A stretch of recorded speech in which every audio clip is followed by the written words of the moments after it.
Subscribe to Infidelity Tales Lab for more stories. Now, let's begin this one. Chapter 1. The Ghost in the Machine. The fluorescent lights of the 53rd floor hummed their midnight song as Reed Whitaker pushed the industrial mop across marble that once reflected his own ambition back at him. At 45, his hands that had coded revolutionary algorithms and signed million-dollar contracts, now wrung dirty water into a yellow bucket. The building was called Apex Tower. Ironic, considering how far he'd fallen. Reed paused at the glass wall overlooking downtown Seattle, his reflection a specter against the glittering cityscape. 7 years ago, he'd stood in this exact spot wearing a Tom Ford suit, celebrating Sentinel AI Series B funding. $23 million. The tech world had called him a visionary. Forbes had run a profile titled The Algorithm Whisperer. Now he wore a navy jumpsuit with maintenance embroidered over the breast pocket. His phone buzzed, a prepaid flip model, all he could afford. A text from his landlord about overdue rent. Reed deleted it without responding and returned to mopping, his movements mechanical, his mind elsewhere. 6 years earlier, Reed had met Corey Rollins at MIT, two computer science prodigies who complemented each other perfectly. Reed was the architect, the dreamer who saw patterns in chaos. Corey was the closer, charismatic and sharp-toned, who could sell ice to Eskimos. They'd become brothers in every way that mattered. Sentinel AI was Reed's brainchild, adaptive security algorithms that learned and evolved, making them virtually unhackable. The technology was revolutionary, but it was Reed's base code, thousands of hours of work his doctoral thesis made manifest, that formed its beating heart. Megan Hutchinson had entered his life like sunlight through storm clouds. A brilliant IP attorney with auburn hair and a laugh that made him believe in second chances. Reed had been abandoned by his mother at 12, raised by his father Glenn, a maintenance worker who died of a heart attack when Reed was 25. He'd spent 2 decades building walls around his heart. Megan had scaled them effortlessly. The engagement ring had cost 3 months' salary. She'd said yes in Pike Place Market, tourists applauding around them. You should have seen the signs. The late nights Megan spent reviewing contracts with Corey. The way Corey's hand lingered too long on her shoulder during board meetings. The encrypted folders on their shared server that Reed wasn't supposed to notice. But Reed had been blind, drunk on success and love. The betrayal came swiftly. Corey had convinced Reed to sign revised operating agreements, standard formalities for the Series C round. Reed trusted him. That signature cost him everything. Corey had been embedding backdoors in the code for months, creating parallel versions that he controlled. When the Series C closed, $47 million, Corey struck. He called an emergency board meeting, presenting evidence that Reed had been selling company secrets to competitors. Fabricated emails, doctored bank statements, falsified meetings. The board, stocked with Corey's business school connections, voted unanimously to remove Reed as CTO and revoke his equity. The lawsuit Reed filed was crushed by Megan's firm. She'd known every detail of his legal strategy. She'd helped him develop it. Every move he made, they anticipated. Every argument he raised, they demolished. The final blow came when Megan filed for dissolution of their engagement, citing Reed's fraudulent misrepresentation of his character. The public spectacle destroyed what little reputation he had left. 6 months later, Corey and Megan married in a ceremony featured in TechCrunch. Sentinel AI went public 18 months after that. Current valuation, $1.2 billion. Present day, Reed moved to the executive floor, his floor where Corey now held court. Through the glass walls, he could see the corner office that had been his. Photos of Corey and Megan in Aspen at galas, on yachts. Awards Reed's algorithms had won, now bearing Corey's name. The cleaning company Reed worked for, Premier Services, had a certain poetry to it. They'd won the Apex Tower contract from the firm Reed had originally hired. He'd requested this building specifically. His therapist, when he could still afford one, had called it masochistic. Reed called it staying close to the target, because Reed Whitaker hadn't spent 6 years mopping floors and accepting defeat. He'd spent 6 years watching, learning, waiting. Every night, he cleaned offices and memorized passwords foolishly written on sticky notes. He studied their routines, their relationships, their weaknesses.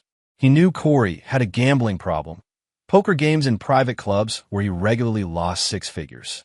He knew Megan was paranoid about aging, spending thousands on treatments. He knew their marriage was a business arrangement held together by greed and mutual dependence. He knew everything, but knowledge wasn't power. Not without resources. Not without capital. Reed had nothing. His father had left him nothing but memories of a good man ground down by the system. Or so he'd thought. Chapter 2. The Inheritance. Otis Warren was 83 years old and had worked at Apex Tower since it was called Pacific Financial Center. His hands trembled from Parkinson's, but his mind remained sharp as steel. He'd seen countless young men in suits chase their fortunes up these elevators. Most failed. Some succeeded. Very few understood what mattered. He'd been watching Reed Whitaker for 3 months now. Most janitors accepted their lot, going through the motions. Reed was different. Otis saw the intelligence behind his eyes, the careful way he observed everything. And Otis recognized the look of a man who'd lost something precious. He'd seen it in his own mirror after his wife Martha died. It was 2:47 a.m. on a Tuesday when Otis found Reed sitting in the stairwell between the 49th and 50th floors. The younger man's shoulders shook with silent sobs, his face buried in his hands. Otis had seen this moment coming. "Your old man worked here, didn't he?" Otis's voice was gravel and honey. "Back in the 70s? Reed looked up, quickly wiping his eyes. "How did you?" "Glenn Whitaker. Good man. We worked together for 11 years before he left for that tech company." Otis eased himself onto the step with a grunt. You got his eyes. Same look he had, like you're solving equations in your head while the world talks at you. "He never mentioned working here," Reed said quietly. "Probably wanted to forget it. This building wasn't always so fancy. Used to be a manufacturing plant before they converted it." Otis pulled out a worn envelope from his jacket. "Found this in a lost and found storage. Been there 30 years, maybe more. Was doing inventory, saw the name. Thought you might want it." The envelope was yellowed with age, the seal broken long ago. Reed's hands trembled as he opened it. Inside were stock certificates. Physical paper ornately designed from a company called Pacific Semiconductor Solutions, dated 1979. Issued to Glenn Whitaker. 5,000 shares. "I don't understand," Reed whispered. "My father never mentioned owning stock." "Different times back then," Otis said. "Companies gave shares to employees before all this digital nonsense. Most people lost track of them." He stood slowly. "Might be nothing. Might be something. Worth checking." Otis left Reed alone with the certificates. Reed's apartment was a studio in Ballard, 400 square feet of regulated poverty. The building smelled like boiled cabbage and broken dreams. But it had internet. He booted up his ancient laptop, a machine he'd salvaged from e-waste, and searched for Pacific Semiconductor Solutions. The first result stopped his heart. Pacific Semiconductor Solutions acquired by Volt Tech Industries, 1983. He clicked deeper. Volt Tech had merged with Cyberdynamics in 1991. Cyberdynamics had been purchased by Global Tech Consortium in 2004. Global Tech had restructured, spinning off its semiconductor division into what was now called Helix Microsystems. Helix Microsystems. Current market cap, $47 billion. Reed's fingers flew across the keyboard, accessing databases he'd built backdoors into years ago, habits from his Sentinel days. He traced the stock splits, the mergers, the acquisitions. 5,000 shares of Pacific Semiconductor in 1979, adjusted for splits and conversions, would now be equivalent to 240,000 shares of Helix Microsystems. Current stock price, $287.34 per share. Reed did the math 3 times, certain he'd made an error. $68,961,600. $69 million. His father, a man who died with $17,000 in credit card debt, who'd worked 60-hour weeks and never taken a vacation, had been sitting on a fortune he never knew existed. Reed sat in the darkness of his apartment, the certificate in his hands, and laughed. It started as a chuckle, then grew into something wild and broken, tears streaming down his face. Not tears of joy, tears of rage. His father had died believing he'd failed, believing he'd left his son nothing. Had died working himself into an early grave while a piece of paper gathering dust in a lost and found box represented generational wealth. The universe had a sick sense of humor. But fortune favors the prepared, and Reed Whitaker had spent 6 years preparing for exactly this moment. He opened a new browser tab and began a plan. Chapter 3. The Architect Returns. Converting decades-old stock certificates into liquid capital required lawyers, the expensive kind. Reed spent 3 days researching before settling on the firm of Leonard & Associates, specifically targeting Barry Leonard, a 62-year-old securities attorney who'd built his reputation recovering lost assets for estates. The meeting was set for Friday afternoon. Reed arrived wearing a thrift store suit he'd tailored himself, carrying a briefcase that had cost more than his monthly rent. Appearances mattered. Barry Leonard's office occupied the 34th floor of Columbia Tower, all dark wood and leather-bound law books that nobody actually read anymore. Barry himself was silver-haired and sharp-eyed, studying Reed over steepled fingers. "Mr. Whitaker, your situation is unusual. I'm aware. These certificates are legitimate. I've verified the documentation. However, claiming them will require probate proceedings, verification of identity, and potentially challenging any statute of limitations issues." Barry leaned back. "It could take 6 to 8 months. Legal fees will run approximately $150,000. How much can you advance me?" Barry raised an eyebrow. "Excuse me? You know these shares are legitimate. You know they're worth nearly $70 million. I need working capital now." Reed met his gaze steadily. "Loan me $2 million against the shares. When they're liquidated, you get $3 million plus your standard fees. That's highly irregular. That's $1 million profit for 6 months of paperwork." Reed smiled thinly. "I did my homework, Mr. Leonard. You're 3 months from retirement, looking for one last big score. Your daughter's medical bills from her cancer treatment nearly bankrupted you. This is easy money." Barry's expression hardened, then slowly transformed into respect. "You're not just some lucky janitor, are you?" "No," Reed said. "I'm not." They shook hands. The money hit Reed's new account, established under a shell corporation, 10 days later. $2 million. A fraction of what was coming, but enough to begin. Reed's first purchase was information. He hired Eduardo Fowler, a private investigator who'd gone to prison for hacking, which made him perfect for Reed's needs. Eduardo was 42, lean and hungry, with a past that made him unafraid of crossing lines. "I need everything on Corey Rollins and Megan Rollins, née Hutchinson," Reed said at their first meeting, held in a downtown coffee shop. He slid a folder across the table. "Financial records, communications, business dealings, personal relationships. Everything." Eduardo thumbed through the initial research Reed had compiled. "You've already got a lot here. What's this really about?" "Revenge." Eduardo grinned. "My favorite project type. Double my usual rate, and I'm in." "Done." While Eduardo worked, Reed began his transformation. He quit Premier Services, citing a family emergency. His manager barely noticed. Janitors were invisible. Reed moved into a furnished executive apartment in Belltown under the name Lawrence Glenn, a nod to his father.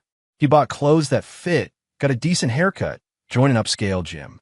Not to erase who he'd been, but to become who he needed to be.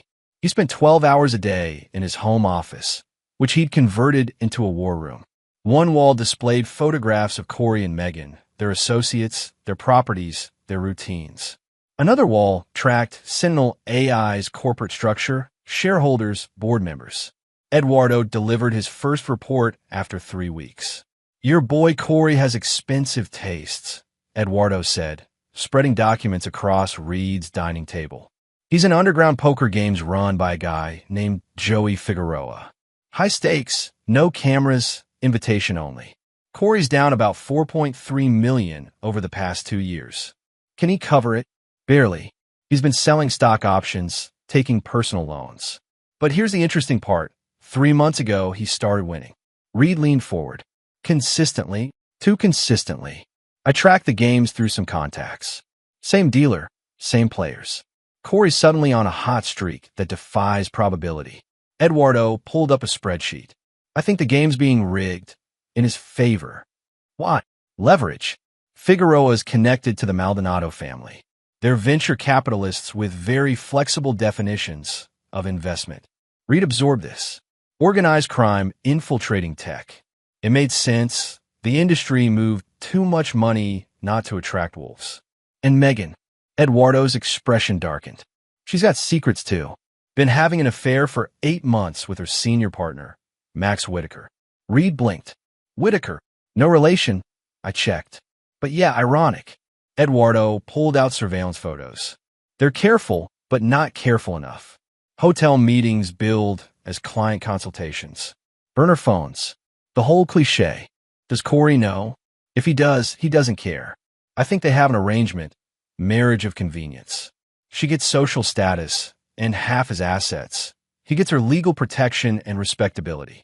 Reed studied the photographs. Megan looked different from the woman he'd known. Harder, colder, with the brittle perfection of Botox and designer clothes. Had she always been this person, or had success transformed her? Did it matter? I need more, Reed said. I need to know every deal Sentinel AI has pending, every vulnerability in their business model, every skeleton in every closet. Eduardo nodded. This is going to cost more than $2 million. I know. Reed met his eyes. I'm liquidating the full stock position. $70 million, minus legal fees. Whatever it takes.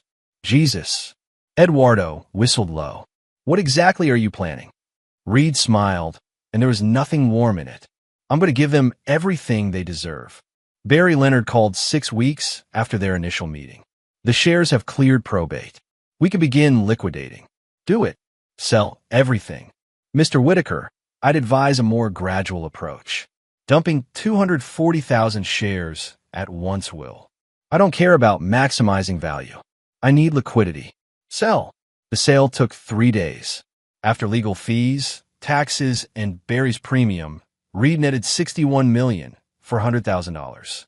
He'd grown up wearing secondhand clothes and eating ramen. His father had died with nothing. Now Reed Whitaker commanded more wealth than most people saw in 10 lifetimes. He felt nothing but cold fury. That evening, Reed stood in his apartment, no longer a janitor studio, but still modest by choice, and looked at the wall of evidence. He'd spent 6 years in hell. Corey and Megan had spent 6 years in heaven. The scales were about to balance. He picked up his phone and called Eduardo. Set up a meeting with Joey Figueroa. Tell him I'm a high-net-worth individual interested in exclusive investment opportunities. Reed, these aren't people you play with. Set up the meeting. A pause. You're going to war. I've been at war, Reed said quietly. I'm just finally armed. Chapter 4. Into the belly. Joey Figueroa ran his operations from a legitimate front. The Meridian Club, an exclusive poker lounge in Pioneer Square. Members only, strictly enforced. The kind of place where tech money met old money that preferred not to discuss its origins. Reed arrived on a Thursday night wearing a $6,000 suit and carrying $60,000 in cash. Enough to look serious, not enough to threaten. Eduardo had arranged his introduction through a cryptocurrency investor. Reed had paid $30,000 to vouch for him as Lawrence Glenn, private equity. The club's interior was all dark wood and leather, the air thick with cigar smoke and expensive cologne. Poker tables filled the main floor, but the real action happened in the private rooms upstairs. Joey Figueroa was waiting in room 7. He was 52, compact and muscular, with slicked back hair and a smile that never reached his eyes. 2 men flanked him, muscle trying to look casual. Mr. Glenn. Joey's handshake was firm, territorial. Eduardo speaks highly of you. Says you're looking for opportunities. I am. Reed settled into the leather chair, projecting calm confidence. I've had success in tech, looking to diversify. I understand you facilitate certain alternative investments. I connect people who have capital with people who need capital. Sometimes those connections happen around a poker table. Joey poured bourbon into crystal glasses. Why should I trust you? Because I have money and you have access. We both benefit from the relationship. Reed sipped the bourbon, expensive smooth. I also understand you have a relationship with Corey Rollins of Sentinel AI. Joey's expression didn't change, but his eyes sharpened. You know Corey? Of him. Impressive company. Revolutionary technology. Reed leaned back. I'm interested in getting into their next funding round. Private placement before they announce publicly. That information isn't public. I know. That's why I'm talking to you. Joey studied him for a long moment. What makes you think I have insider information about Sentinel's funding? Because Corey owes you money, and you've been letting him win at poker to keep him loyal. Reed smiled, which means you're positioned to benefit from his success. I want it on whatever arrangement you have. The room temperature dropped 10 degrees. Joey's men moved slightly, hands drifting toward concealed weapons. Then Joey laughed, a genuine sound of appreciation. Eduardo undersold you. You've got balls, Mr. Glenn. I've got money and I understand leverage. Same as you. Corey's planning a major acquisition, Joey said slowly. Defense contract worth $400 million. Stock will triple when it's announced. He's been feeding me information in exchange for favorable loan terms. I want in. $5 million for details on the timeline and terms. Another $10 million invested through your channels, so it doesn't trace back to me. Joey's smile widened. You're either very smart or very stupid. Which is it? Smart enough to know that making you richer makes me more valuable alive than dead. They shook hands again, and Reed felt the first piece of his plan click into place. Chapter 5. The Trojan Horse. With Joey's cooperation secured, Reed had his entry point. But infiltration required more than money. It required access and credibility. He established Lawrence Glenn Ventures, a legitimate investment firm with a slick website, rented office space in Apex Tower, 3 floors below Sentinel AI, and hired a small staff who believed they were working for a successful tech investor. His head of operations was Deanna Doyle, a former Wall Street analyst who'd been blacklisted after whistleblowing on her firm's illegal practices. She was 41, brilliant, and had an axe to grind against corporate corruption. What's our actual strategy? Deanna asked during their first private meeting. She'd figured out quickly that Lawrence Glenn Ventures was a front. We're going to destroy Sentinel AI from the inside, Reed said simply. You have a problem with that? Depends. Are they criminals? Reed told her everything. The stolen code, the fabricated evidence, the betrayal. He showed her documentation, original code repositories, communications he'd secretly preserved. Deanna's expression hardened. I'm in. What do you need? I need us positioned as Sentinel's next major investor. We'll use Joey's information about the defense contract to get a meeting. Once we're inside, we find their vulnerabilities. Eduardo's continued surveillance revealed a critical piece of information. Sentinel AI was built on shaky ground. Corey had been aggressively acquiring smaller AI companies to pad Sentinel's patent portfolio and technology stack. But in his haste, he'd been sloppy. Several of the acquisitions involved technology with murky ownership, including source code that potentially violated open source licenses. More importantly, the core algorithms, Reed's original code, had been modified by a team of developers who'd introduced subtle bugs and security vulnerabilities. Sentinel appeared revolutionary, but was actually a house of cards, held together by aggressive marketing and Corey's charisma. The defense contract Joey mentioned was with the Department of Defense, a 5-year deal to provide AI-driven cybersecurity for military networks. It was Sentinel's biggest play, the deal that would cement their dominance. It was also illegal if the underlying technology infringed on other patents or contained security flaws. Reed smiled when Eduardo laid out the evidence. This is perfect. Perfect how? This destroys the company. Exactly.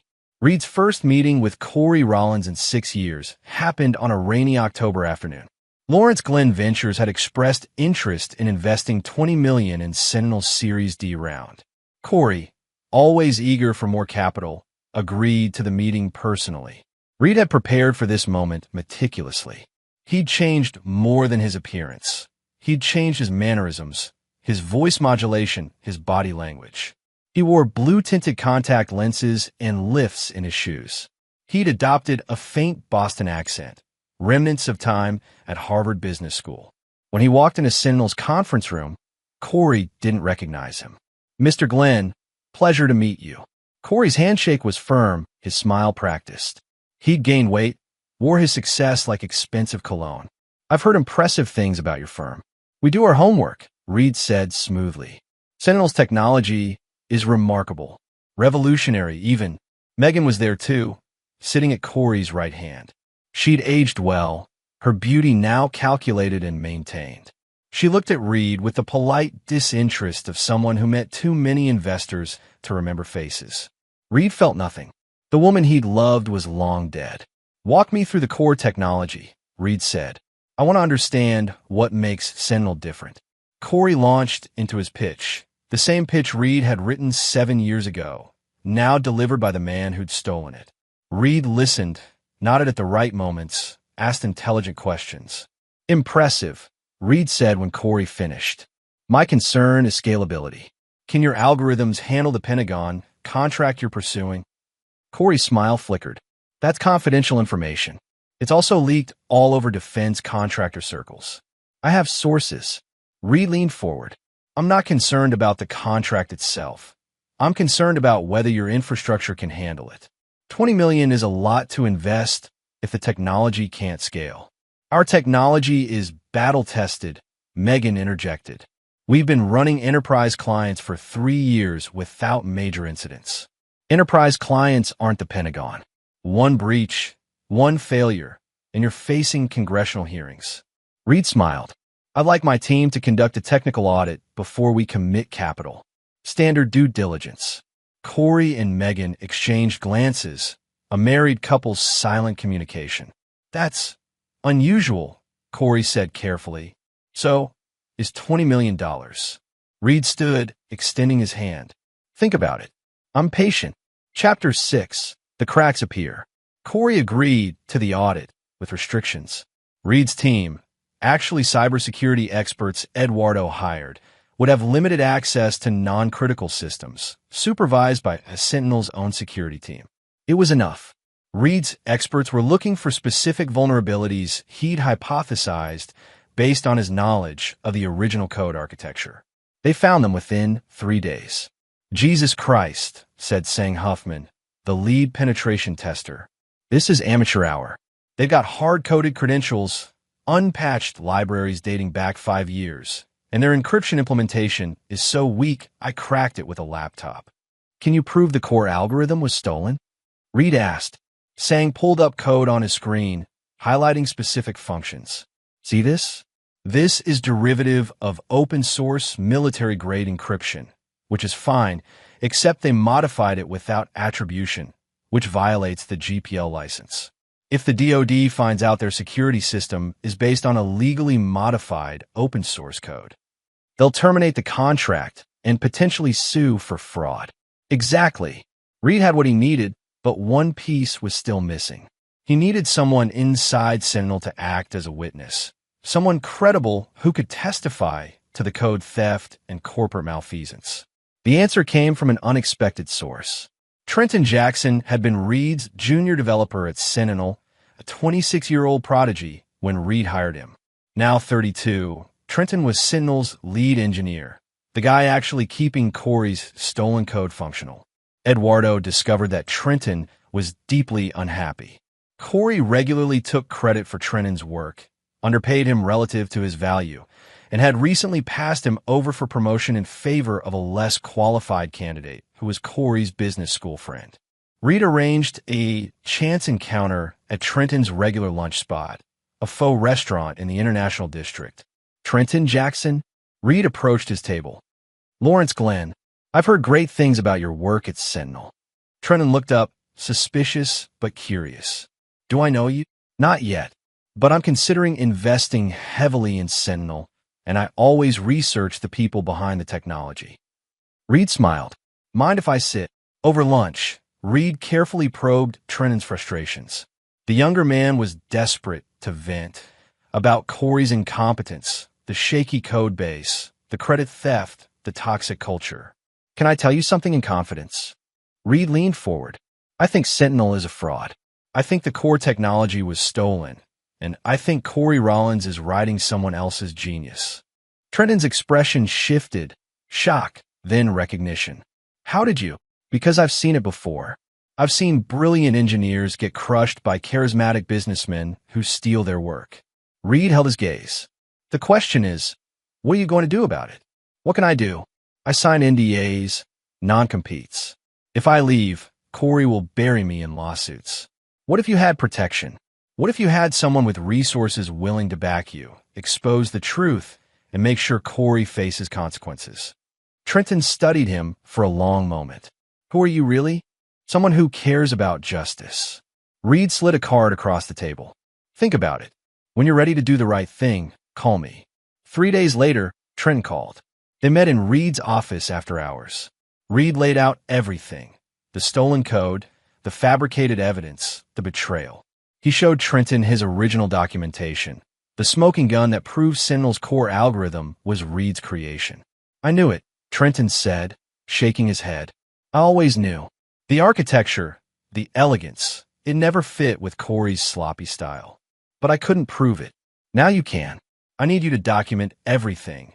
Every instance of code theft, every vulnerability, every lie Corey's told to investors. I need internal communications, board meeting minutes, technical documentation. That's corporate espionage. That's whistleblowing. There's a difference. Reed leaned forward. Corey is about to sign a $400 million defense contract with faulty technology. When it fails, and people could die. Military networks compromised, classified information stolen. Are you willing to let that happen? Trenton's jaw tightened. What do I get out of this?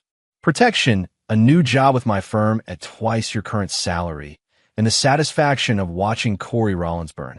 They shook hands. Chapter 7. The House of Cards. Trenton's intelligence was devastating.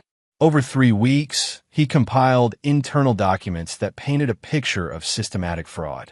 Corey had knowingly misrepresented Sentinel's capabilities to investors, hidden security vulnerabilities from the board, and falsified technical reports submitted to the Department of Defense. But Reed wasn't ready to strike yet. He needed perfect timing. He continued playing Lawrence Glenn, the eager investor. He attended Sentinel's board meetings as an observer, smiled at Corey's jokes, nodded at Megan's legal presentations. He watched them relax, convinced they'd hooked another wealthy fool. Meanwhile, Joey Figueroa grew impatient. When's this defense contract closing? Joey demanded during a meeting at the Meridian Club. About $15 million invested through back channels on your tip. I need that stock spike. Soon, Reed assured him. Corey's finalizing details with the Pentagon. Another month, maybe 2. It better be. Bruno Maldonado doesn't like waiting, and I don't like disappointing Bruno. Reed smiled internally. The Maldonado family's investment created another vulnerability. Organized crime money tied to Sentinel's success. When the company collapsed, it would take Joey and his bosses down too. Perfect. The trigger came from an unexpected source, Megan. Eduardo's surveillance caught her meeting with Max Whitaker at the Four Seasons. But this time, their conversation wasn't romantic, it was panicked. Eduardo had planted listening devices in Max's briefcase during a chance collision at a coffee shop. The recording was damning. Corey's going to destroy us. Megan's voice, tight with stress. The Pentagon audit is in 2 weeks. If they find the security flaws. They won't, Max said. We've got the reports sanitized. But the code itself, Max, I've seen the internal reviews. We're not ready. If this fails, every investor will sue. I could lose my bar license. Then we need leverage. Something to protect us if Corey goes down. I've been documenting everything. His decisions, his orders, his lies. If this explodes, I'm making sure he takes the fall, not me. Reed listened to the recording 3 times. Megan was preparing to betray Corey, the same way she'd betrayed Reed. Loyalty, he reflected, was never her strength. He could use this. Reed arranged a private meeting with Megan under the pretense of discussing Lawrence Glenn Ventures' investment timeline. She agreed, suggesting her law firm's conference room. She arrived perfectly composed, tailored suit, practiced smile, a a woman in complete control. Reed shattered that control with 4 words, "Hello, Megan. Remember me?" Her face went white. The carefully constructed mask cracked, revealing genuine shock underneath. He'd removed the contact lenses, let his natural voice emerge. The conference room suddenly felt very small. "You look good," Reed said conversationally. "Marriage to my former company agrees with you." She struggled, then found her lawyer's composure. "Lawrence Glenn is you." "Surprise. What do you want?" Her voice turned hard. "Revenge?" "To gloat." "Information." Reed slid a folder across the table. "I know you're preparing to turn on Corey. I know about your documentation, your contingency plans. I know about Max." Megan's hands shook as she opened the folder. Photos, recordings, documents detailing her affair and her intentions to escape Sentinel's impending disaster. "Here's what's going to happen," Reed continued. "The Pentagon audit will discover that Sentinel's technology is compromised. The defense contract will collapse. The stock will crater. And Corey will face criminal charges for fraud. You can't prove. I have the original code. Megan, I have documentation proving Corey stole my work. I have internal witnesses ready to testify. I have everything." She stared at him, processing. "What do you want from me?" "Your testimony. You're going to tell the truth about how you helped Corey frame me, how you fabricated evidence, how you participated in the theft. You're going to give a deposition to my attorneys, and you're going to cooperate with federal investigators. That'll destroy my career. That'll save your freedom. Because when this ends, Corey's going to prison. And everyone who helped him will face charges, unless they cooperate." Reed leaned forward. "You taught me how the legal system works. Cooperate early, minimize your exposure. First one through the door gets the best deal." Megan was silent for a long moment. Finally, Max was right. "You're the dangerous one, not Corey. We never should have. Betrayed me? Stolen my life's work? Destroyed my reputation?" Reed's voice was ice. "No, you shouldn't have. But you did. Now you pay. If I cooperate, what happens to me? You lose your law license temporarily, but avoid prison. You divorce Corey, forfeit your shares in Sentinel, and start over." He stood. "Or you protect Corey and spend the next 10 years in federal prison. Your choice." He left her sitting there, the folder open in front of her, her perfect world crumbling. Chapter 8. The Dominoes Fall. The Pentagon audit began on a cold November morning. Reed had ensured that the auditors assigned to Sentinel were the most thorough, most paranoid officers the Department of Defense employed. He'd also anonymously tipped them to specific security concerns through a whistleblower website. They found the vulnerabilities immediately. By day 3, Sentinel was in crisis mode. Corey called emergency meetings, screamed at engineers, demanded answers. Trenton, still playing his role as a loyal employee, fed Reed real-time updates on the chaos. The audit report was brutal. Sentinel AI's cybersecurity platform contains multiple critical vulnerabilities, including hard-coded credentials, unpatched security flaws, and encryption implementations that fail to meet DoD security standards. Furthermore, significant portions of the codebase appear to be derivative works that may violate intellectual property rights. Recommendation: immediate termination of contract negotiations. The Pentagon withdrew their offer that same day. Sentinel's stock price dropped 18% in after-hours trading. Emergency board meetings were called. Investors demanded explanations. Corey blamed Trenton and his engineering team, firing 4 people on the spot. It was the opening Reed needed. 2 days after the Pentagon withdrawal, Reed held a press conference. Not as Lawrence Glenn, but as Reed Whitaker, using his real name for the first time in 6 years. Deanna had arranged everything. A legitimate PR firm, legal counsel, journalists from TechCrunch, Wire, the Wall Street Journal. The conference room in a downtown hotel was packed. Reed stood at the podium, calm and controlled, and told his story. He detailed how he'd created Sentinel's core algorithm, how Corey Rollins had systematically stolen his code, how Megan Hutchinson had used her position to frame him. He presented documentation, original code repositories with timestamps, emails, internal communications Trenton had provided. He showed side-by-side comparisons of his code and Sentinel's, highlighting the identical architecture, the same unusual optimization techniques, the same unique variable naming conventions. Corey Rollins built a billion-dollar company on stolen work, Reed said quietly.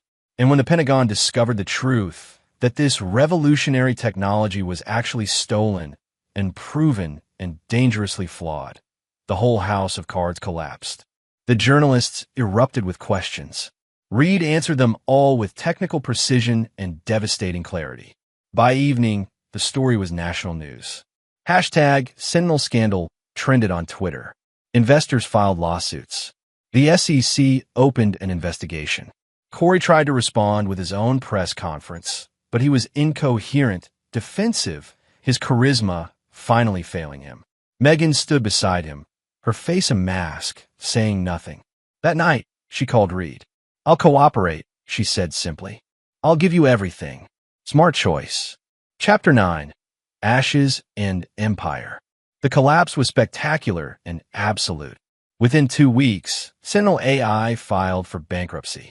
The company that had been valued at $1.2 billion was liquidated for parts, acquired by competitors who wanted the client list and infrastructure, not the compromise code. Corey faced federal charges: wire fraud, securities fraud, theft of trade secrets, lying to federal officials. The evidence Reed provided, backed by Megan's testimony and Trenton's documentation, was overwhelming. Joey Figueroa tried to distance himself, but the Maldonado family's investment in Sentinel created a paper trail that federal investigators followed eagerly. Joey and 3 of his associates were indicted on money laundering and racketeering charges. Megan negotiated a plea deal. She'd lose her law license for 5 years and pay substantial fines, but avoided prison. She provided testimony against both Corey and her firm, which faced its own ethics investigation. Max Whitaker's career ended when his affair and role in the cover-up became public. Through it all, Reed remained calm, almost detached. Eduardo watched him carefully during the trials. You're not celebrating, Eduardo observed. You won. I didn't win, Reed said quietly. I survived. There's a difference. The trial lasted 4 months. Reed testified for 3 days, walking the jury through the theft, the betrayal, the systematic fraud. Trenton testified. Megan testified. The evidence was insurmountable. Corey Rollins was sentenced to 12 years in federal prison. Reed attended the sentencing. Corey looked diminished in his prison jumpsuit, his arrogance finally stripped away. When their eyes met across the courtroom, Reed felt nothing. No triumph, no satisfaction, just emptiness. Outside the courthouse, journalists swarmed him. How does it feel to get justice? One asked. Reed considered the question. Justice was a clean word for a messy process. He destroyed lives, ruined careers, crossed lines he'd once considered sacred. He'd become the kind of man his father, good, simple Glenn Whitaker, would barely recognize. But he'd survived. It feels like closure, Reed said finally.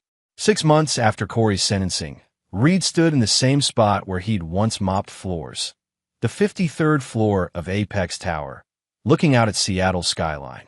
But now he wore a suit tailored on Seville Row, and this floor belonged to Whitaker Ventures, the company he'd built from Sentinel's ashes.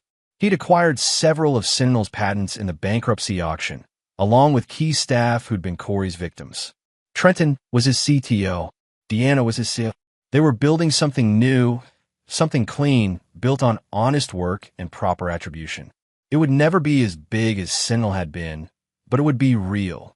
Otis Warren visited on a Tuesday afternoon, shuffling off the elevator with a smile. Thought I'd see how you turned out, Otis said, looking around the office. Your father would be proud. Would he? Reed's voice was hollow. I did terrible things, Otis. I destroyed people. You destroyed people who deserved destroying. Otis settled into a chair with a grunt. Your daddy taught me something back in the 70s. He said the world doesn't give you what you deserve. It gives you what you take. Only question is whether you take it honestly or dishonestly. And which did I do? Both, probably. Otis smiled. But you owned it. That's more than most people can say. After Otis left, Reed stood at the window as darkness fell over the city. Lights flickered on across downtown, Thousands of windows, thousands of lives, each one fighting their own battles. He thought about his father, dying with nothing, never knowing about the fortune gathering dust in a lost and found box.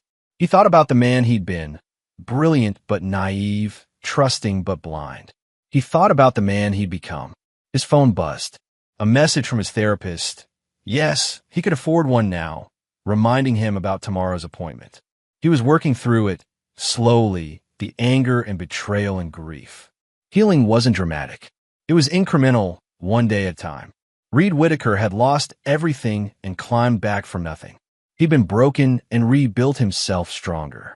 He'd faced his demons and won. The cost had been high, but standing here, in his own company, built on his own terms, he understood something fundamental. Victory wasn't about returning to who you were. It was about accepting who you'd become. He left the office, riding the elevator down 53 floors, and stepped out into the Seattle night. The rain was falling. It always seemed to rain in this city, but Reed didn't mind. He'd survived the storm. That was enough. And there you have it. Another story comes to an end. What did you think? I'd love to hear your thoughts in the comments below. If you enjoy this story, consider joining our community by subscribing. It means the world to us. For more stories like this one, check out the recommended videos on screen. And I'll see you there. Welcome back to another story on Infidelity Tales Lab. Before we begin, tell us, where in the world are you watching from? Now, let's dive into today's story. Chapter 1. The Paper Trail. Clint Stout had built his life on precision. 20 years in the military, decorated Marine Corps colonel, had taught him that details mattered. The difference between life and death often came down to noticing what others missed. Now, at 42, that same attention to detail had made him successful in private security consulting, protecting executives and government officials who couldn't afford mistakes. But nothing had prepared him for the sight of his 4-year-old daughter, Emma, crying alone in their pristine living room, clutching a crumpled piece of paper like it might disappear if she let go. "What's wrong, princess?" Clint asked, his voice automatically softening as he lifted Emma into his arms. Her small body trembled against his chest, tear-streaked cheeks pressed against his tactical shirt that still smelled of gunpowder from the shooting range. "Mommy said we don't need you anymore because there's another baby coming," Emma whispered through broken sobs. "She said I have to go away too." The words hit Clint like shrapnel. He gently pried the paper from Emma's tiny fists, his trained eyes immediately scanning the official letterhead, Parental Rights Relinquishment Form. His name was typed clearly in the section marked Terminating Parent, with Sherry's signature already dried in blue ink at the bottom. Clint's jaw tightened as he read further. The form indicated voluntary surrender of parental rights for Emma Rose Stout to facilitate new family arrangements. His wife's handwriting filled the margins with notes about simplified adoption procedures and clean transitions. "Where's Mommy now?" Clint asked, keeping his voice steady despite the rage building in his chest. "She left with Uncle Javier to go shopping for baby things," Emma sniffled. "She said not to tell you, but I don't want to go away, Daddy." Uncle Javier. Javier Barker, Sherry's old friend from college who'd been coming around more frequently over the past 6 months. Clint had noticed, but hadn't thought much of it. Sherry had always been social, and Javier worked in real estate, often helping families relocate. Clint carried Emma to the kitchen, his mind already shifting into tactical mode. He called Sherry's phone, straight to voicemail. He tried again. Same result. "Emma, I need you to go play in your room while Daddy makes some phone calls, okay? And don't worry, you're not going anywhere. Daddy promises." As Emma reluctantly headed upstairs, Clint pulled out his secure phone, the one he used for work that couldn't be easily traced or monitored. His first call was to his longtime friend and tech specialist, Austin Snyder. "Austin, I need a favor. Full digital workup on Sherry Kirkpatrick, maiden name, and Javier Barker. Phone records, financial transactions, social media, everything. And I need it tonight." "Jesus, Clint, what's going on?" "Just do it. Bill it to my personal account." His second call was to Vernon Benjamin, a private investigator who specialized in infidelity cases and had former NSA connections. "Vernon, emergency job. I need surveillance on 2 targets starting immediately. Clint provided the details, including Sherry's car description and Javier's address. By the time Emma was asleep 3 hours later, Clint had established a command center in his home office. The relinquishment form was spread across his desk alongside printed bank statements he'd pulled from their joint accounts. What he found made his blood run cold. Over the past 4 months, Sherry had been systematically draining their savings. Small amounts at first, $500 here, $800 there, but escalating to larger withdrawals. In total, nearly $47,000 was gone. The timing coincided perfectly with increased activity on her credit cards at high-end restaurants, hotels, and baby stores. But the most damning evidence was a hotel receipt he found in her purse. 3 nights at the Marriott downtown, charged to her personal credit card, dated last week when she claimed to be visiting her sick aunt in Phoenix. Clint studied the timeline, cross-referencing dates with his own travel schedule.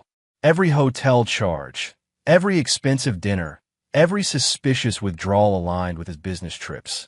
Sherry and Javier had been playing house for months, using his money to fund their affair while planning to eliminate him and Emma from the picture. His phone buzzed with a text from Vernon. Targets located. Extended stay hotel on Riverside. Unit 237. They're not alone. Third party present. Appears to be preparing for long-term residency. Clint's hands clenched into fists. Not only were they planning to steal his daughter and his money, but they'd already moved into their love nest. The third party was likely Javier's legal contact, probably drawing up more paperwork to expedite the adoption process. As he sat in the dark, studying the evidence, Clint made a decision that would change everything. He'd spent his entire career protecting others, following rules, working within systems. But this wasn't about justice. This was about war. And in war, there were no rules except victory. He opened his laptop and began researching Javier Barker's background. What he found was interesting. A real estate agent with a questionable reputation, recently divorced, with a history of relationship hopping and financial instability. More importantly, Javier had gambling debts with some very unfriendly people. Clint smiled for the first time that day. He was going to give Javier and Sherry exactly what they deserved, but they'd never see it coming. Chapter 2. The Hunter's Moon. The next morning, Clint dropped Emma off at his mother-in-law's house under the pretense of a sudden business emergency. Lucy Hanson had never liked him much, but she adored Emma, and Clint knew his daughter would be safe there while he began his campaign. Sherry still wasn't answering her phone, but Clint had other ways of gathering intelligence. He drove to her sister's house first. Arlene Kelly, a nurse who lived across town and had always been the more sensible of the Kirkpatrick sisters. "Clint, what are you doing here?" Arlene opened the door, clearly surprised. She was still in her scrubs from the night shift. "I'm looking for Sherry. She didn't come home last night, and I'm worried." Arlene's expression shifted, guilt flickering across her tired features. "She didn't. Maybe she stayed at a friend's." "Arlene, I know about Javier." The silence stretched between them before Arlene sighed and stepped aside to let him in. "How much do you know?" "Enough." "How long has this been going on?" 6 months, maybe longer." Arlene poured herself coffee with shaking hands. "She swore she was going to tell you after Emma's birthday party next month. She said you two had grown apart, that you were never home anyway. And the baby?" Arlene's cup nearly slipped from her grasp. "You know about that too? Is it mine or his?" "Sherry says it's Javier's. They've been planning to start fresh. She said you'd understand eventually, that Emma would be better off with a stable family unit." Clint absorbed this information without visible reaction, but inside, the last vestige of mercy died. Sherry hadn't just cheated. She'd been planning to erase him entirely, rewriting history to make herself the victim of an absent husband. "Where are they, Arlene?" "I can't tell you that, Clint. I know you're angry, but—" "I'm not angry," Clint said quietly, and something in his tone made Arlene step back. "I'm curious. See, I found something interesting when I ran a background check on your sister's boyfriend." He pulled out his phone and showed her a photograph Austin had found in police records. Javier Barker being arrested 2 years ago for domestic battery against his ex-wife. "Did she tell you about this?" about how he put Rebecca Stanley in the hospital with 3 broken ribs and a fractured orbital bone. Arlene's face went white. That can't be right. Javier would never. There's more. Clint swiped to the next image. A restraining order filed by another ex-girlfriend, Ashley Knapp, citing stalking and harassment. And this one, where he followed a woman for 6 months after she broke up with him, sending her photos of her own children walking to school. Stop, Arlene whispered. Your sister is carrying the child of a man who beats women and threatens children, and she wants to hand my daughter over to him. Clint leaned forward. So, I'm going to ask you one more time. Where are they? Arlene was crying now, hands trembling as she reached for her purse. The Extended Stay America on Riverside Drive. Room 237. But Clint, please don't do anything crazy. Call the police, file for custody, do this the right way. I tried the right way for 15 years, Clint replied, standing. Look where it got me. As he drove toward the hotel, Clint's phone rang. Austin Snyder with an update. You're not going to believe what I found in Javier's financial records, Austin said without preamble. Guy's in a Tony Ballard for 60 grand in gambling debts. High-interest stuff. Word is Tony's getting impatient. Tony Ballard. Clint knew that name. A loan shark who operated out of the warehouse district, rumored to have connections with some very dangerous people. This was better than he'd hoped.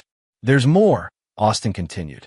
Javier's been using Sherry's credit cards to make payments, but he's still short. Way I figure it, he's planning to use your divorce settlement to clear his debts. Except there won't be a settlement. What are you planning, Clint? Justice. Clint ended the call and dialed another number. When the gravelly voice answered, he smiled grimly. Don Bullock? It's Clint Stout. I need to cash in that favor you owe me. Don Bullock ran a construction company that specialized in problem-solving for clients who needed things done quickly and quietly. 3 years ago, Clint had provided security for Don's daughter's wedding when credible threats had been made against the family. Don had sworn he'd return the favor someday. Name it, Colonel.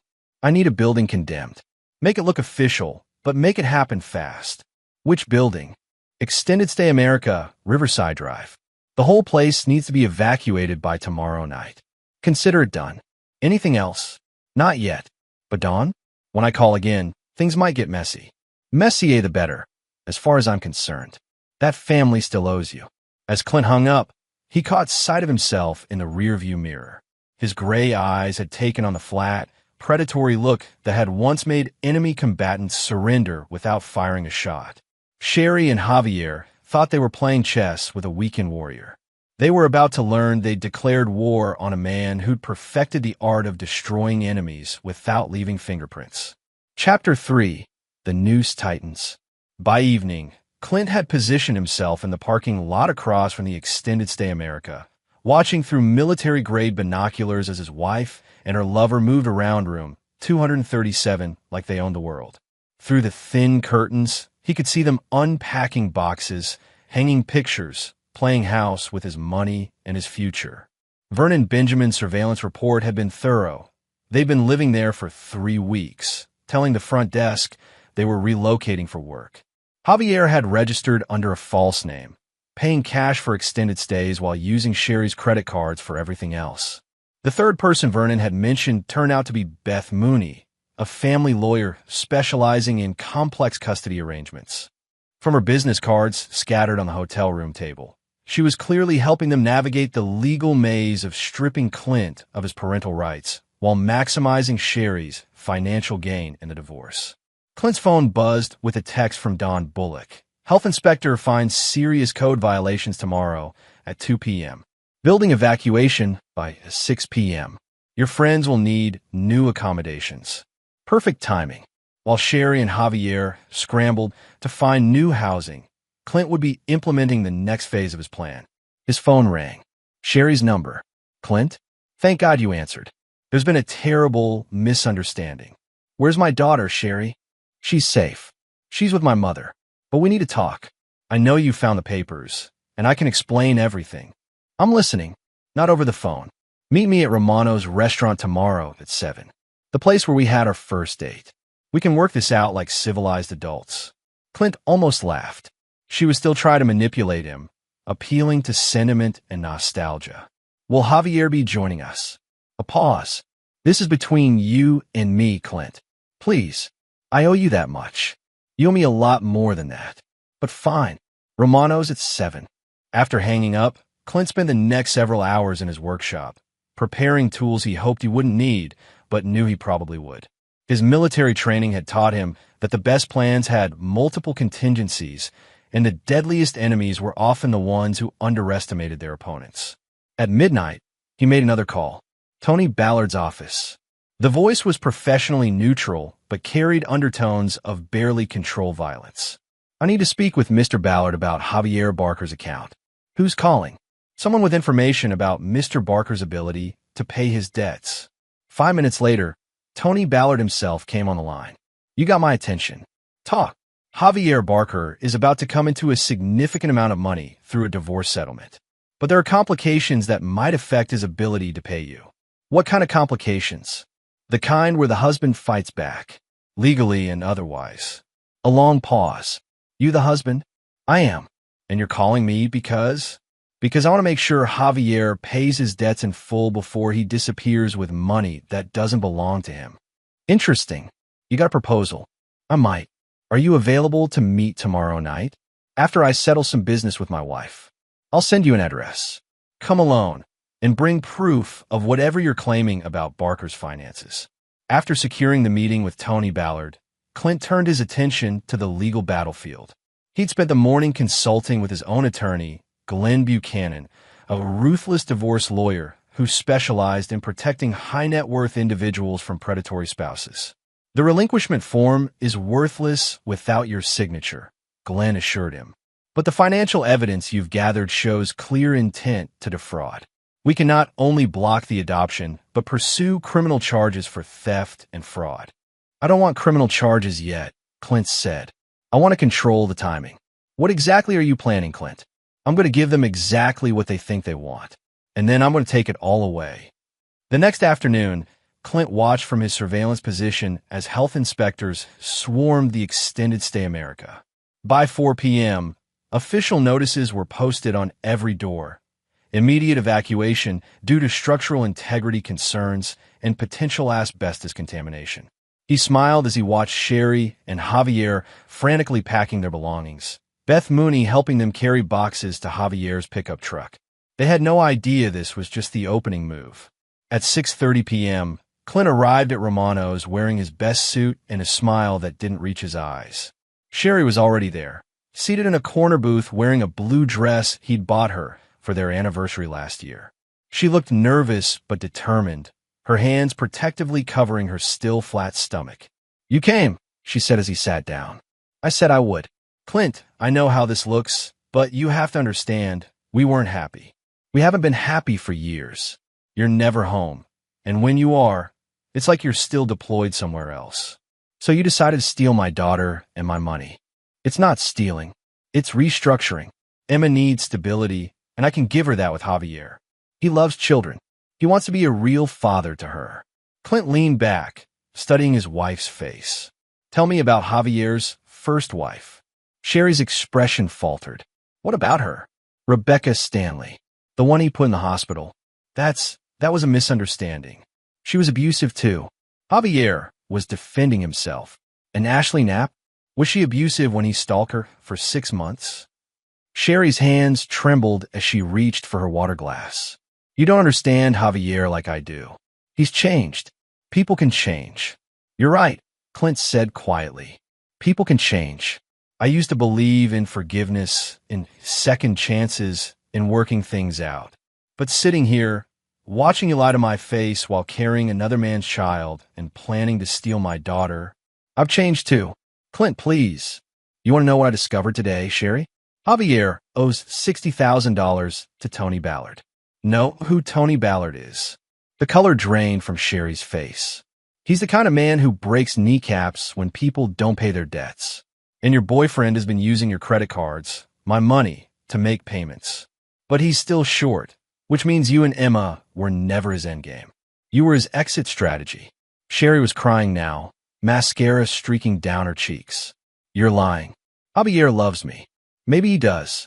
But love doesn't pay gambling debts. Clint stood up. You have 24 hours to bring Emma home and tear up those relinquishment papers.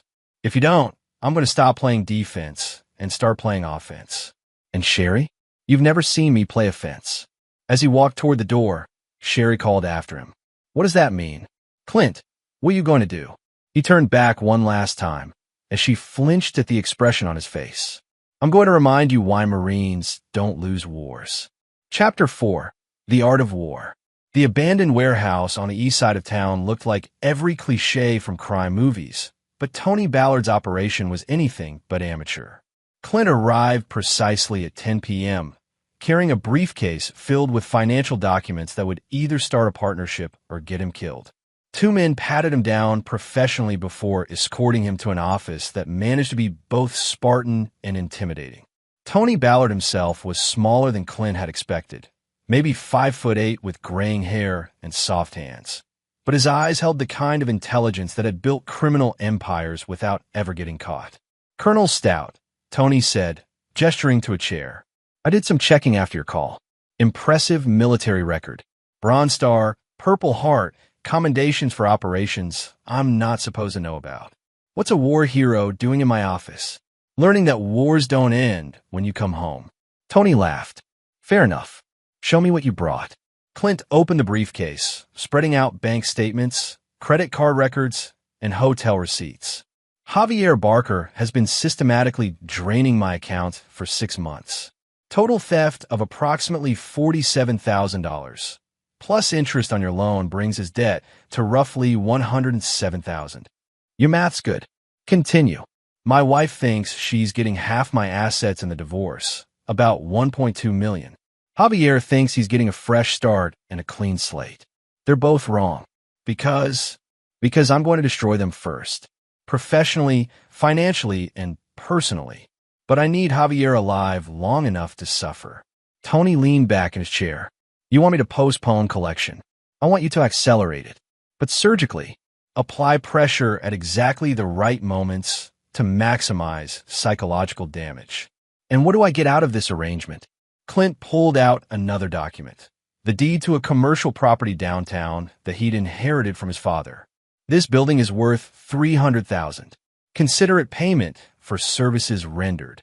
Tony examined the deed carefully. You're serious about this? Dead serious. What kind of services are we talking about? Surveillance. Intimidation. Maybe some property damage if things escalate. Nothing that can be traced back to you or me. And if Barker can't pay even after you destroy him, then you collect whatever assets remain. But Tony, I guarantee you'll get paid. They shook hands, and Clint felt another piece of his old life fall away. He'd just allied himself with a criminal to destroy his wife and her lover. 6 months ago, the thought would have horrified him. Now, it felt like tactical necessity. The next morning, Clint implemented phase 2 of his plan. He called his bank and reported the theft of Sherry's credit cards, providing evidence of unauthorized charges. By noon, her cards were frozen and flagged for fraud investigation. Then he called their joint credit card companies and requested immediate closure of all accounts due to suspicious activity and identity theft concerns. The customer service representatives were sympathetic to a concerned husband trying to protect his family's finances. His final call was to their mortgage company. As the primary borrower, he had the right to request a comprehensive financial audit of all account holders. He provided evidence of Sherry's suspicious spending patterns and suggested she might be a victim of financial elder abuse or coercion. By 3 p.m., Sherry's phone was buzzing with calls from confused customer service representatives, fraud investigators, and automated systems alerting her to account suspensions. Clint was in his home office when she finally called him, her voice sharp with panic. What did you do? All my cards are frozen, and the bank is saying there's a fraud investigation. I protected our assets from further theft. This is insane. I need those cards. I have expenses, doctor's appointments. You should have thought of that before you decided to steal from me. Clint, please. I'm pregnant. I need prenatal care. Then come home. Bring Emma. Tear up the relinquishment papers, and we'll discuss your medical needs. I can't. Javier needs me. We're building something together. Where are you staying since the hotel kicked you out? A long pause. That's none of your business. Actually, it is. I own half of everything you purchase, including whatever flop house you're hiding in. And Sherry? I know about Javier's gambling debts. Do you really think Tony Ballard is going to wait much longer for his money? You don't know what you're talking about. Ask Javier about Rebecca Stanley's medical bills. Ask him about the restraining orders. Ask him why he's really interested in a pregnant woman with access to divorce settlement money. The line went dead. Clint smiled grimly and turned his attention to the next phase, isolating Sherry from her support network. He started with her job. Sherry worked as a marketing coordinator for a family-owned advertising agency run by the Thomas family. Chris Thomas, the owner, was a devout Catholic who valued family stability and had always spoken proudly of his married employees. Clint made an appointment under the pretense of possibly hiring the agency for his security consulting business. "Clint, good to see you," Chris said warmly as they sat in his office. "How's Sherry? We've been worried about her lately. She's been calling in sick a lot, and when she is here, she seems distracted." "That's actually what I wanted to discuss," Clint said. "Sherry's been having some personal issues that might affect her work performance. Is everything okay at home? She's been involved with another man. They're living together now, and she's pregnant with a child. I'm filing for divorce." Chris's expression shifted from concern to shock. "I had no idea. Clint, I'm so sorry. The thing is, this man she's involved with, Javier Barker, has some serious problems.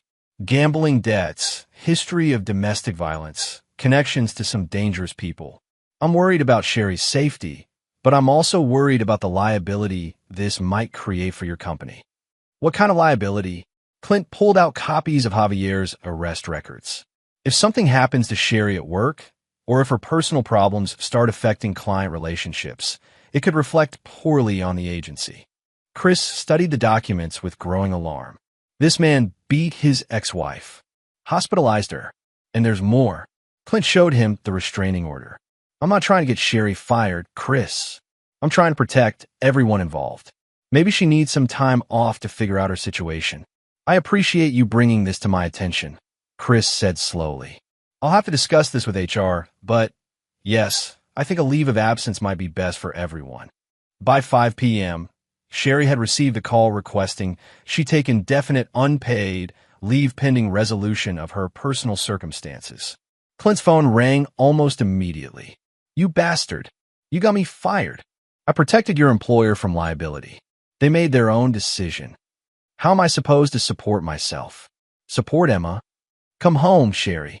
This all stops when you come home." "Never." "Then you'd better hope Javier has a solution. Because tomorrow, things get worse." As he hung up, Clint felt a cold satisfaction settle in his chest. He was systematically dismantling the life Sherry and Javier had tried to build on the ruins of his family. And this was just the beginning. His phone buzzed with a text from Tony Ballard. "Barker missed today's payment. Applied first-level pressure. He's looking for you." Clint smiled. Let Javier come looking. The hunter was about to become the hunted. Chapter 5. Pressure Points. Javier Barker found Clint at the gun range the next evening, his face flushed with anger and desperation. Clint had been expecting this confrontation. In fact, he'd made sure to be in a public place with security cameras when it happened. "You son of a bitch." Javier stormed across the range, ignoring the shocked looks from other shooters. "You think you could destroy people's lives because you can't handle being divorced?" Clint calmly finished loading his .45, then turned to face Javier. Even in civilian clothes, his military bearing was unmistakable, shoulders squared, weight balanced, hands relaxed but ready. Javier was bigger, maybe 20 pounds heavier, but he carried himself like a man who'd never been in a real fight. "Mr. Barker," Clint said calmly, "I was wondering when we'd meet face to face. Cut the bullshit. I know you're behind Sherry's cards getting frozen, her losing her job, all of it. I protected my assets from theft and warned her employer about potential liability issues. Everything I did was legal. You ruined her life out of spite. I corrected some financial irregularities." Clint set down his weapon and faced Javier fully. "Tell me, how much of my money have you spent on gambling?" Javier's face went pale. I don't know what you're talking about. $47,000 from our joint accounts, plus whatever you charged to her credit cards. Tony Ballard appreciates customers who pay their debts promptly. You talked to Tony? Fear crept into Javier's voice. We're practically business partners now. He's very interested in your payment schedule. Javier lunged forward, grabbing Clint's shirt. You bastard. You don't know what you're messing with. The confrontation lasted exactly 3 seconds. Clint stepped back, broke Javier's grip with a simple arm technique, and applied pressure to a nerve cluster in Javier's shoulder that dropped him to his knees. Don't, Clint said quietly, loud enough for the security cameras to pick up. Touch me. Again. He released the pressure, and Javier stumbled backward, clutching his shoulder. Here's what's going to happen. Clint continued conversationally. You're going to stay away from my daughter. You're going to convince Sherry to come home. And you're going to find a way to pay your debts without using money you stole from me. And if I don't, Clint smiled, and Javier involuntarily stepped back. Then I stopped being reasonable. After Javier left, Clint made a call to Vernon Benjamin. I need 24/7 surveillance on both targets. Something's about to break, and I want documentation of everything. Already on it, Colonel. Interesting development. They moved into a cheap motel on Highway 9 after her cards got frozen. Barker's been making desperate phone calls all day, trying to arrange loans. Any luck? Not so far. Word's gotten around about his situation. Nobody wants to loan money to a man with Tony Ballard breathing down his neck. That evening, Clint received an unexpected visitor. Lucy Hanson, Sherry's mother, stood on his doorstep holding Emma's hand. The 4-year-old broke free and ran into his arms. Daddy, I missed you. I missed you too, princess. Clint held his daughter tight, inhaling the scent of her shampoo and feeling some of the cold fury in his chest warm slightly. Lucy Hanson looked older than her 62 years, stress lines etched deep around her eyes. We need to talk, Clint. After putting Emma to bed, they sat in the living room where this nightmare had started 3 days ago. Sherry came to see Emma today, Lucy began. She was different, desperate. She begged me to sign some papers giving her temporary custody. Did you? Of course not. But Clint, she's scared. Really scared. She said people are threatening her, that you've turned everyone against her. I haven't turned anyone against her. I've simply made sure people know who they're dealing with. What does that mean? Clint handed her the folder of documents he compiled on Javier. Arrest records, restraining orders, financial records showing the gambling debts. Lucy read through them slowly, her face growing paler with each page. Oh my God. Sherry doesn't know about this, does she? She knows. I told her. She chose not to believe it. She's pregnant, Clint. Whatever she's done, that baby didn't ask for this. That baby isn't my problem. How can you say that? You loved Sherry once. I loved the woman I thought she was. The woman who disappeared when she decided to steal my daughter and build a life with a man who beats women. Lucy was crying now. There has to be another way. Some compromise. I offered her a compromise. Come home, give up the affair, tear up the relinquishment papers. She refused. What are you going to do? Clint met her eyes, and she flinched at what she saw there. I'm going to win. Later that night, after Lucy left with promises to keep Emma safe, Clint received a call from Tony Ballard. Your boy Barker just tried to rob a convenience store, Tony reported. Got away with maybe $300 before the cops showed up. He's sitting in county lockup right now. Bail. Set at $5,000. Cash only. Perfect. Make sure nobody posts it for him. Already handled. Had a word with the bail bondsman in town. Barker's credit isn't good enough for their services. Clint hung up and immediately called Sherry. Javier's in jail, he said without preamble. What? That's impossible. He went to meet with a potential client. He robbed a convenience store for $300 because he's desperate to pay his gambling debts. You're lying. Call the county jail. Booking number 47291. Armed robbery, resisting arrest. The line went quiet except for Sherry's ragged breathing. Sherry, this is what your new life looks like. Your boyfriend is a criminal who will steal, fight, and hurt people when he's desperate. And he's going to get more desperate. I can bail him out. With what money? I froze your cards, remember? And I know your checking account has maybe $400 in it. My mother. Your mother knows about Javier's history now. She's not giving you money to bail out a domestic abuser. Clint, please. I'll do anything. Just help him. Anything. Yes. Come home tonight. Bring the relinquishment papers and tear them up in front of me. Give me full custody of Emma, and I'll post Javier's bail. I can't do that. Then I guess you've made your choice. As he hung up, Clint felt another piece of his former self crumble away. He'd just used his wife's desperation against her, manipulated her emotions to serve his own ends. 3 days ago, the thought would have disgusted him. Now it felt like winning. Chapter 6. The Point of No Return. The next morning brought unexpected complications. Glenn Buchanan called with news that made Clint's blood run cold.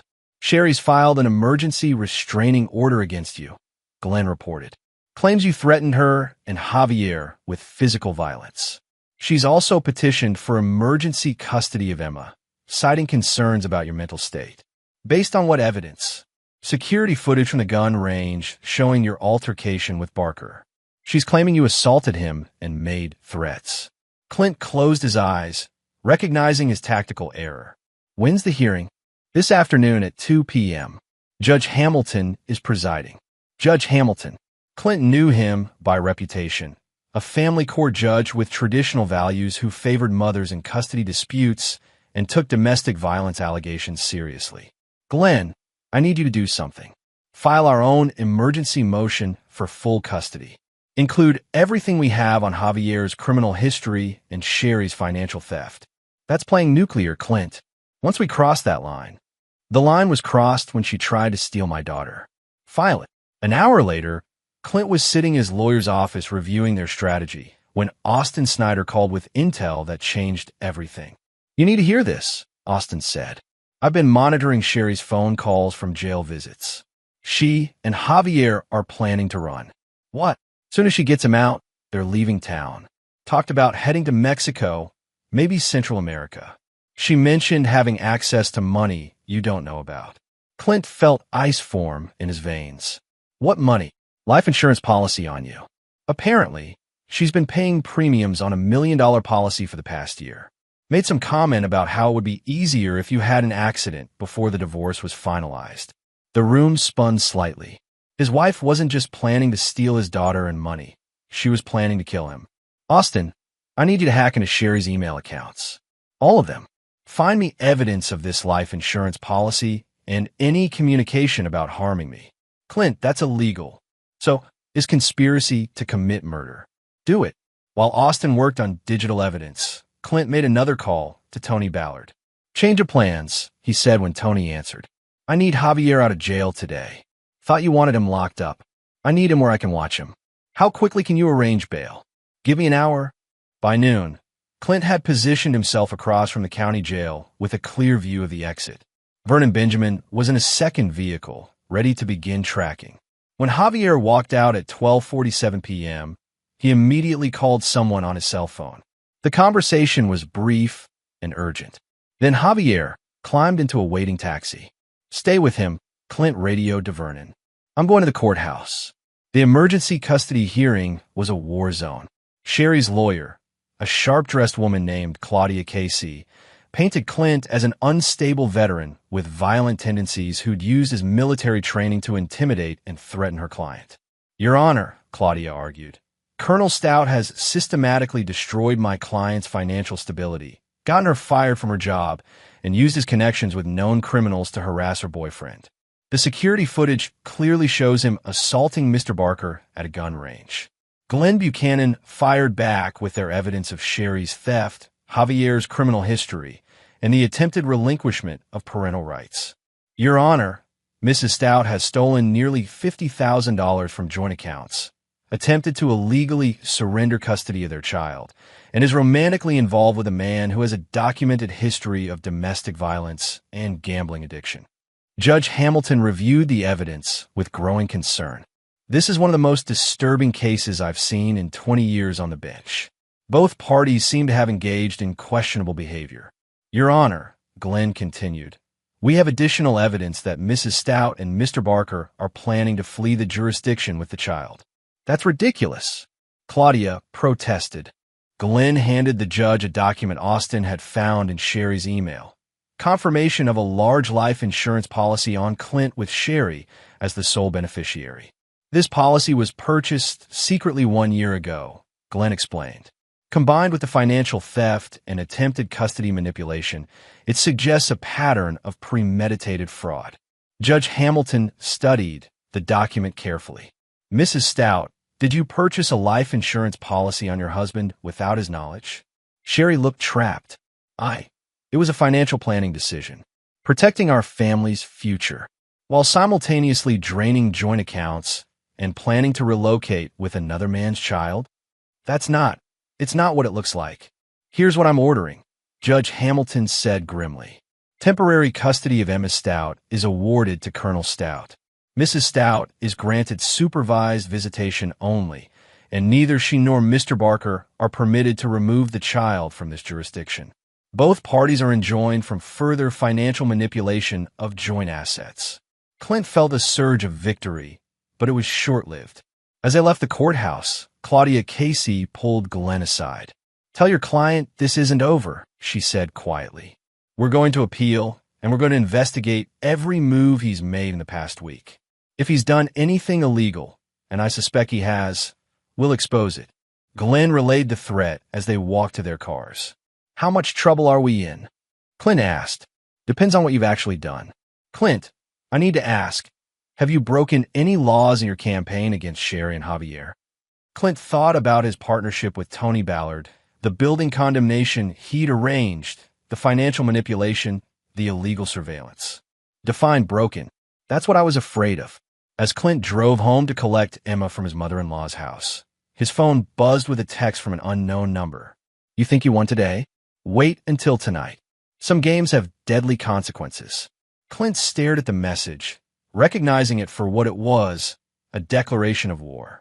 He'd spent 3 days systematically destroying his wife's life, believing he was fighting for justice. Now he realized he'd been fighting for survival all along. The real battle was just beginning. Chapter 7, Blood and Betrayal. The attack came at 11:47 p.m., precisely when Clint's security system showed its only blind spot. 3 men in black tactical gear approached his house through the neighbor's backyard, moving with military precision that told him these weren't street thugs. They were professionals. Clint had been expecting this since receiving the threatening text. He'd sent Emma to stay with his sister in another state, activated his home's defensive systems, and prepared for siege warfare. The first man through the patio door triggered a motion sensor that activated floodlights and began recording to cloud storage. The second man disabled the main alarm panel, but not before Clint received the alert on his secure phone. He was waiting in the living room, dressed in full tactical gear with night vision goggles, when they entered through the front door. Clint Stout. The lead man's voice was professionally calm. We need to talk. I'm listening. Our employer wants to discuss a business proposition. You've been making life difficult for some people, and that's affecting other business interests. Let me guess. Tony Ballard decided I was more trouble than Javier's debt was worth. Mr. Ballard appreciates your cooperation in the matter of Mr. Barker's obligations. However, your wife has made him a more attractive offer. Clint felt pieces clicking together. The life insurance policy. $1 million, minus Mr. Ballard's fee for services rendered. Mrs. Stout gets to start fresh with her boyfriend, and everyone's debts are paid. Except I'd be dead. Regrettably, yes. Home invasion gone wrong. Very tragic. Clint had faced death before, but never at the hands of hired killers sent by his own wife. The betrayal cut deeper than any physical wound could. Counteroffer, he said quietly. We're listening. You kill Sherry and Javier instead. I'll pay you double whatever she offered. The lead man tilted his head, considering. You'd pay $2 million to kill your wife. I'd pay it to eliminate a threat to my daughter's safety. Interesting, but we've already accepted Mrs. Stout's contract. Then you've made a tactical error.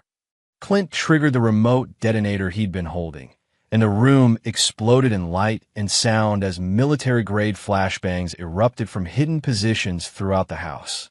He'd bought the devices from Don Bullock, along with other equipment that technically wasn't available to civilians. The three killers were temporarily blinded and disoriented, but their training kicked in quickly. They spread out, seeking cover while their vision cleared. Clint was already moving, using routes he'd planned and practiced. The house was his terrain, and he knew every sight line, every angle, every advantage. The first man died quietly in the kitchen, a knife between his ribs before he knew Clint was behind him. The second lasted longer, getting off 3 shots that shattered expensive pottery but missed their target. The third man was the most dangerous, a professional who adapted quickly to changing circumstances. They fought hand-to-hand in the living room, destroying furniture and leaving blood on the walls. When it was over, Clint stood amid the wreckage of his home, 3 bodies at his feet and the taste of copper in his mouth. He'd killed men before, but never in his own living room, never because his wife had hired them to murder him. He was still standing there when his phone rang. Sherry's number. "It's done," he answered. "What? Who is this?" "It's your husband, the one who's supposed to be dead right now." "Clint? I don't understand." "Your hit squad failed, Sherry. All 3 of them are dead." The silence on the other end was absolute. "I know about the life insurance policy," Clint continued. "I know you hired Tony Ballard to kill me. I know everything. You can't prove any of that. I don't need to prove it. I just need to survive it. Clint, please. You don't understand. Javier said you were going to kill us both. He said the only way to protect the baby was to stop lying to me." Clint's voice echoed through the destroyed room. "I have recordings of your conversations with Ballard.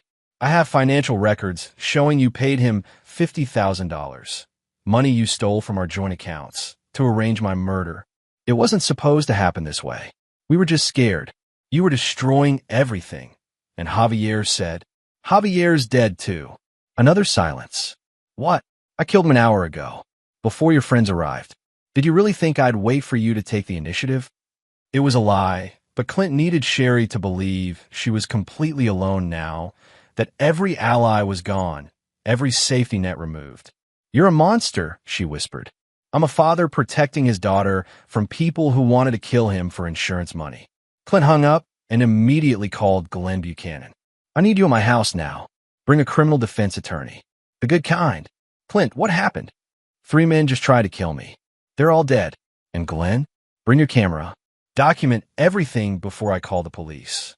While waiting for his lawyer, Clint methodically photographed the crime scene, the weapons the attackers had carried, and the evidence of forced entry. His military training had included combat documentation. Sometimes proving you'd acted in self-defense was as important as surviving the attack itself. He also called Vernon Benjamin with specific instructions. "Find Sherry and Javier. I want to know where they are every minute of every day. And Vernon, if they try to run, stop them. How exactly do you want me to stop them?" "Any way necessary." By dawn, Clint's house was crawling with police investigators, crime scene technicians, and reporters who'd caught wind of the story. The headline would read, "Local security consultant kills 3 home invaders in deadly late-night attack." What the headlines wouldn't mention was the war behind the war. The systematic destruction of one family by forces that cared nothing for law, morality, or human life. Detective Simon Rutherford, the lead investigator, was a former military police officer who understood violence in ways civilian cops often didn't. This was professional work, he told Clint after examining the bodies. These weren't burglars or random criminals. Someone paid good money for this hit. Any idea who? Working on it. But Colonel, whoever wanted you dead, they're going to be very unhappy that their investment didn't pay off. As the bodies were removed and the investigators finished their work, Clint stood in his destroyed living room and faced a terrible truth. He'd won this battle, but the war was far from over. Somewhere in the city, his wife was planning her next move. And this time, she wouldn't make the mistake of hiring outside help. This time, it would be personal. Chapter 8, The Reckoning. The manhunt for Sherry and Javier lasted exactly 18 hours. Vernon Benjamin found them at a rundown motel near the airport, counting cash and discussing escape routes to non-extradition countries. But when Clint arrived at their location, he discovered they weren't alone. Through military-grade binoculars, he observed Beth Mooney, the family lawyer, helping them destroy documents in the motel's parking lot. A fourth person, a man he didn't recognize, was loading suitcases into a rental car. "Who's the fourth man?" Clint asked Vernon through their radio link. "Run the plates, but I think it's Simon Rutherford." Clint's blood went cold. The detective investigating the home invasion was helping the people who'd orchestrated escape. "How deep does this go?" "Deeper than we thought. I've been monitoring police communications. Rutherford's been feeding information to someone about your movements, your security measures, everything. The conspiracy was bigger than a cheating wife and her desperate boyfriend. Someone with resources and connections had been orchestrating events from the beginning." Clint made a decision that would haunt him for the rest of his life. "Vernon, pull back to a safe distance and document everything. What happens next, I do alone." "Clint, don't do anything stupid." "I'm not going to do anything stupid. I'm going to do something necessary." He approached the motel from a blind side, using skills learned in urban warfare environments. The rental car was unlocked, and he quickly planted tracking devices and small explosive charges under the chassis, enough to disable the vehicle, not enough to kill the occupants. Then he waited. At 3:17 a.m., the four conspirators emerged from the motel room. Sherry was carrying a small suitcase and what appeared to be a thick envelope of documents. Javier had a duffel bag that clinked when he moved, probably containing weapons. Detective Rutherford was talking on a secure phone, coordinating something with an unknown party. Beth Mooney was destroying papers in a small fire they'd lit in the parking lot. Clint had seen enough. He triggered the first explosive as they reached the car, disabling the engine and trapping them in the parking lot. Then he stepped out of the shadows with his weapon drawn. "Nobody move." Javier spun toward him, reaching for something in his jacket. Clint put 2 bullets in his chest before the man could draw his weapon. "Javier!" Sherry screamed, dropping to her knees beside her dying lover. "Detective Rutherford," Clint said conversationally. "I'm disappointed. I thought you were one of the good ones."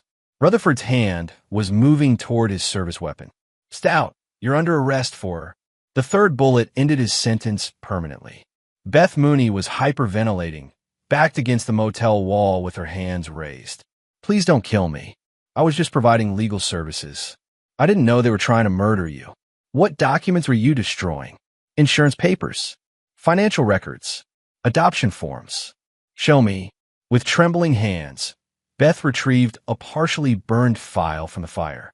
Clint scanned the contents by flashlight, his anger building with each page. The conspiracy went back 18 months. Sherry and Javier had been planning his murder since before Emma was born, setting up financial instruments that would transfer his wealth to them upon his death.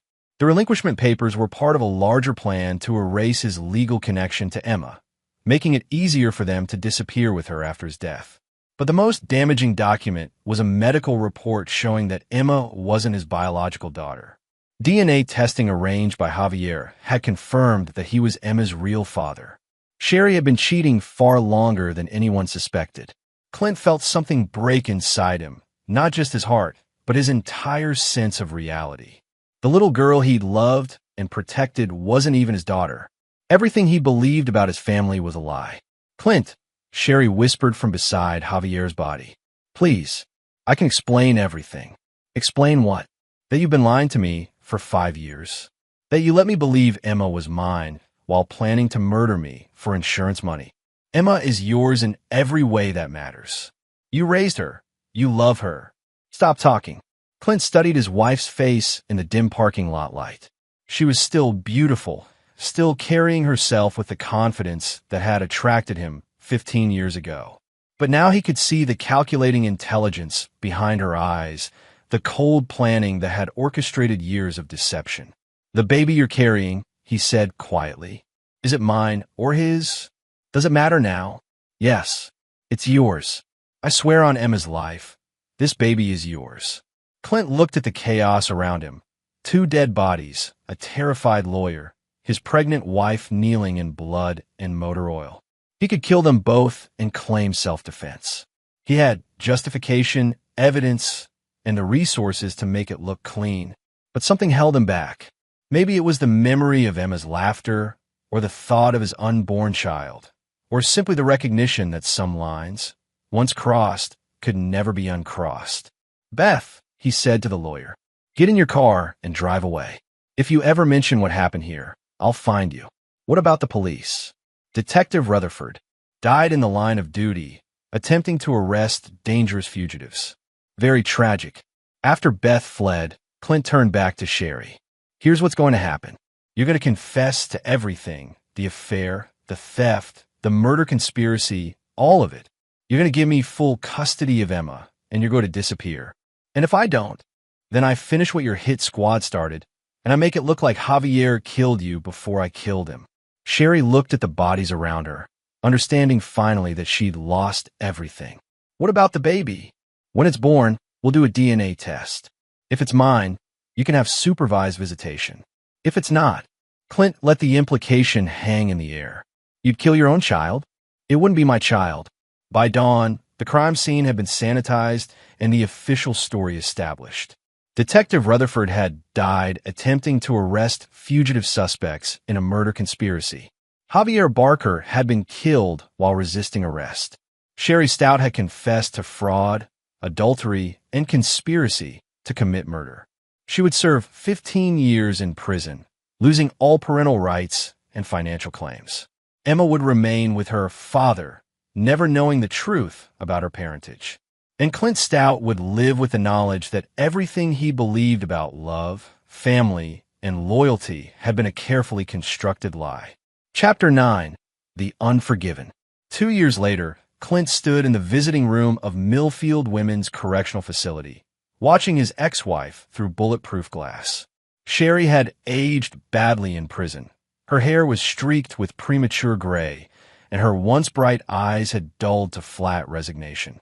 She was holding a baby, their son, Michael, born 3 months after the trial ended. The DNA test had confirmed Clint's paternity, but he felt no connection to the child who'd been conceived in betrayal and born in captivity. He has your eyes, Sherry said through the intercom, holding Michael up to the glass. Clint studied the baby's face with clinical detachment. He has eyes. That's about all I can say. Don't you want to hold him? No. Clint, please. I know what I did was unforgivable, but Michael is innocent. He's your son. My son died the day I learned Emma wasn't mine. The words hit Sherry like physical blows. Emma still loves you. She asks about you every day. Emma doesn't know who I am. She thinks I'm her father. Better to keep it that way. Since the trial, Emma had been living with Clint's sister in Oregon, told that Daddy was working overseas and would visit when he could. It was a lie, but kinder than the truth, that Clint couldn't look at her without remembering everything he'd lost. The adoption papers are ready, Sherry said quietly. If you sign them, Michael becomes a ward of the state. He'll be adopted by a loving family. And if I don't, then he grows up visiting his mother in prison and wondering why his father never comes to see him. Clint had spent 2 years wrestling with this decision. Michael was innocent of his mother's crimes, but he was also a living reminder of the greatest betrayal in Clint's life. Every time he looked at the boy, he saw Sherry's lies, Javier's manipulation, and his own failure to protect what mattered most. I'll sign the papers, he said finally. Sherry's composure cracked, tears streaming down her face. How can you do this? How can you abandon your own child? The same way you abandoned yours when you decided to kill me for insurance money. I've apologized 1,000 times. I've begged for forgiveness. What more can I do? Clint leaned forward, his gray eyes as cold as Arctic ice. You can understand that some things can't be forgiven. Some betrayals are too deep, some lies too fundamental. You didn't just cheat on me, Sherry. You rewrote our entire history. You made me love a child who wasn't mine while planning to murder me for money. Emma was yours in every way that mattered. Stop. Clint's voice cut through her protest like a blade. You don't get to redefine parenthood after lying about it for 5 years. You don't get to claim emotional connections after proving that money was more important than family. He stood up, preparing to leave. Wait, Sherry called desperately. There's something else. Something I never told you. I don't want to hear any more lies. The life insurance policy, I never meant to go through with killing you. Javier convinced me it was the only way to pay his debts, but I was going to call it off.